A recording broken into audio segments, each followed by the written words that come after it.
సరే నేను గంభీరంగా మౌనంగా చూస్తున్నా. నేను కొడితే వట్టి కొట్టు నాకు అలవాట్లేదు కదా. చూద్దాము.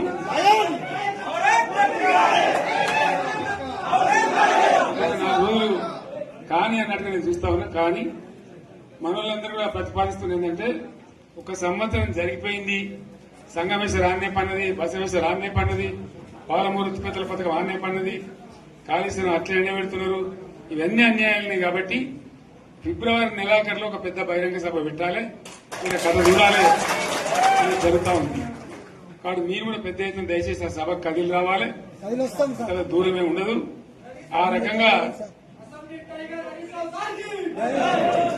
తెలంగాణ శక్తి ఏందో మరొకసారి చూపించి వీళ్ళ మెడలు వంచి ఇప్పుడు సాధించాలి. భవిష్యత్ కోసం కూడా కొట్టాడకు మనం సిద్ధంగా ఉండాలని తెలియజేసుకుంటూ, పరమేశ్వర్ గారికి అంతటి లోకమంత్రం ఇది. కోటి రూపాయల భూమి ఇప్పుడు 50 లక్షల కాకపోలేదు.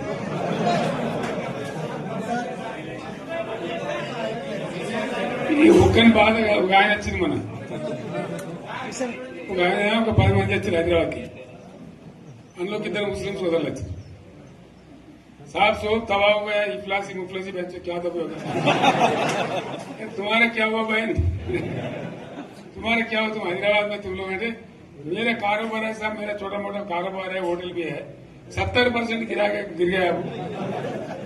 हर कोई पूछ रहे, हर कोई केसीआर को याद कर रहा है सामान. వాళ్ళు మాట్లాడుతున్నారు. ఎక్కడ ప్రతి ఒక్కరు భూముల ధరలు పోయినాయి, మందు పోయినాయి, మసాలా అన్ని పోయినాయి. ఎంత మంచిగా 4 ఎకరాల రైతు నేను 4 కోట్ల ఆసాగా అనుకుంటుండే. అంత ధీమా ఉంది, ఎంత బాగుంది. హైదరాబాద్ నుంచి అడిగితే కూడా వచ్చి మనం ఇయ్యకపోదాం భూములు, డిమాండ్ పెరగానే. అంత బ్రహ్మాండంగా మారుమూల ప్రాంతంలో కూడా 40 లక్షలు 50 లక్షలు ఎకరానికి ఉండే.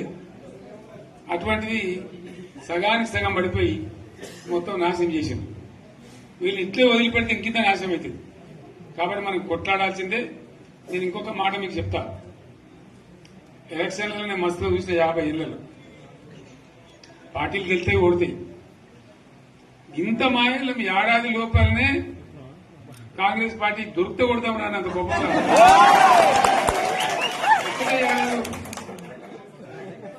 ఇంకా వాళ్ళ పొంద తెలివికి నిన్న వారి పార్టీడే మంది పెట్టలు అదేందో పోలింగ్ పెట్టిన వాడు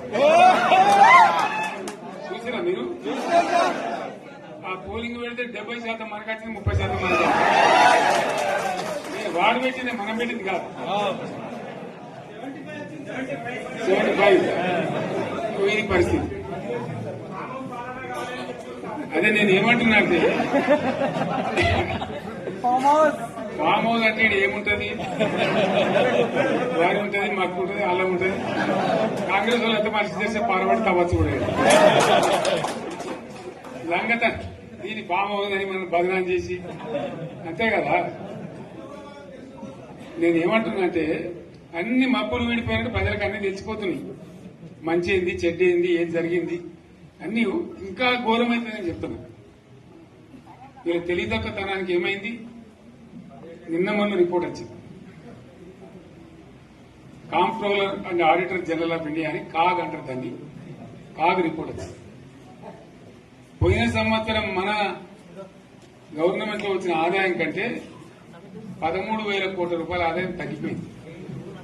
ఇంకా మార్చి పోయేవరకల్లా ఇంకో 3-4 కోట్ల అవుతుంది. అంటే 15,000 కోట్ల ఆదాయం పోతుంది.